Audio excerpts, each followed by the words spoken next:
Dans cette vidéo, je vais vous parler d'un exercice extraordinaire qui peut avoir un immense impact sur votre santé globale et votre qualité de vie. On a déjà parlé des bienfaits de l'activité physique d'endurance d'intensité modérée comme la marche rapide. Vous êtes en train de l'intégrer, vous en faites le plus souvent possible, c'est super.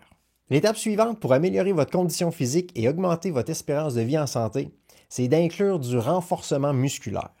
Pour augmenter notre masse musculaire, ou au moins la maintenir, mais aussi pour renforcer nos os et nos articulations. Je vous initie doucement, on commence par un seul exercice, le squat. Très simple, très fonctionnel, on le fait à chaque fois qu'on se lève ou qu'on se rassoit. C'est un exercice qui travaille les gros muscles de nos jambes, donc très exigeant au niveau métabolique. On travaille notre cœur, nos poumons, et c'est bon pour notre cerveau et notre santé mentale. En passant, développer notre masse musculaire, ça ne sert pas juste à améliorer le coup d'œil, à performer dans le sport ou à être fonctionnel au travail. Ça augmente l'espace de stockage pour le glucose et ça aide à stabiliser la glycémie et prévenir le diabète. En fait, ça contribue à prévenir la plupart des maladies chroniques.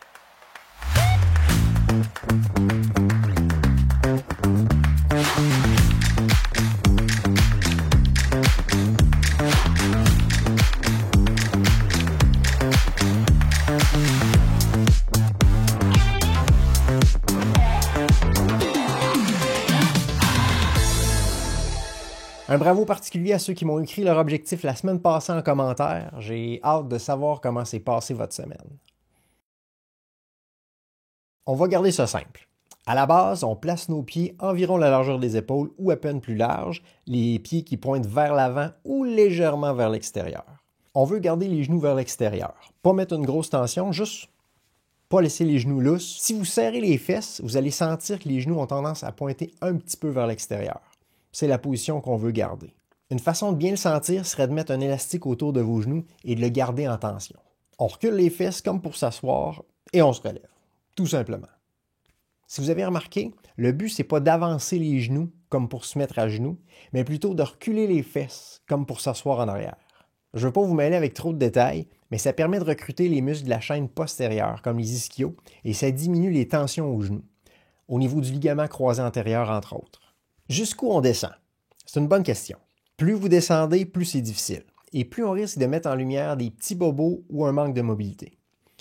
Si vous n'avez pas de douleur et que ce n'est pas trop difficile, je descendrai au moins jusqu'à avoir les cuisses parallèles au sol. Et si vous avez de la mobilité, vous pouvez descendre jusqu'en bas, surtout si vous faites vos squats sans charge.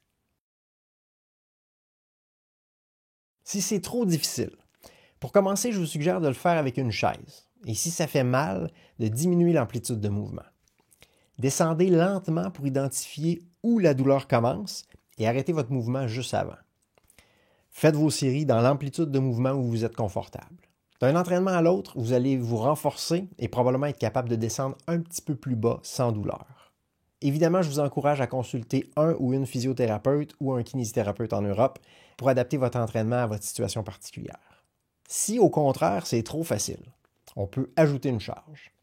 On peut le faire avec 2 dumbbells, on peut le faire avec un seul dumbbell, on peut le faire avec une barre, un ballon lesté ou n'importe quel objet qu'on a sous la main. Entraînement fonctionnel. Quand on travaille avec une charge, un autre point important à considérer, à part prendre le temps de bien s'échauffer avant, c'est de s'assurer de garder notre colonne vertébrale stable dans une position neutre. On veut garder les courbures naturelles. Alors c'est important de bien gainer les abdos, rentrer le nombril. Il va y avoir du mouvement aux hanches, aux genoux et aux chevilles, mais la colonne vertébrale reste soudée. Quitte à diminuer l'amplitude de mouvement si à partir d'un certain point, on se retrouve à arrondir le bas du dos.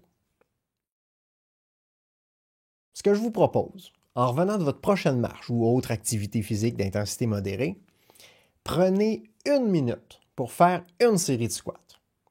Essayez au-dessus d'une chaise, visez à en faire 12, mais vous pouvez arrêter avant si ça brûle trop les cuisses ou vous pouvez vous rendre à 20 si ça va bien. Le lendemain, si tout va bien, on recommence. Si vous êtes courbaturé, vous pouvez aller marcher quand même, ça va vous aider à récupérer, mais attendez un autre jour pour les squats. La règle est simple, si vous êtes courbaturé, on bouge quand même, mais on reporte la muscu au lendemain. Et si ça a bien été, on essaie d'en faire un petit peu plus la fois suivante. Soit augmenter l'amplitude de mouvement, toujours sans douleur, soit ajouter 1 ou 2 répétitions ou une série de plus. Ou même peut-être essayer avec une petite charge. Plus vous faites de séries de répétitions, plus vous allez avoir besoin de temps pour récupérer. Et c'est correct, tant que ça ne vous empêche pas trop de faire votre activité physique d'endurance d'intensité modérée. Vous me tiendrez au courant la semaine prochaine de ce que vous aurez fait puis comment ça se sera passé et je pourrai vous conseiller pour la suite. Je vous avais dit que je ferais un compte-rendu hebdomadaire de l'évolution de la chaîne.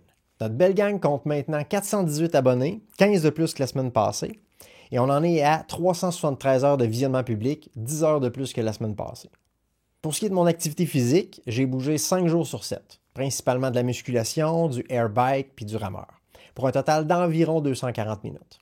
De votre côté, comment ça s'est passé votre semaine? Écrivez-moi en commentaire combien de jours vous avez été actif et combien de minutes ou d'heures au total. Ça va me faire plaisir de vous lire et de répondre à vos questions. Allez-y, je suis prêt.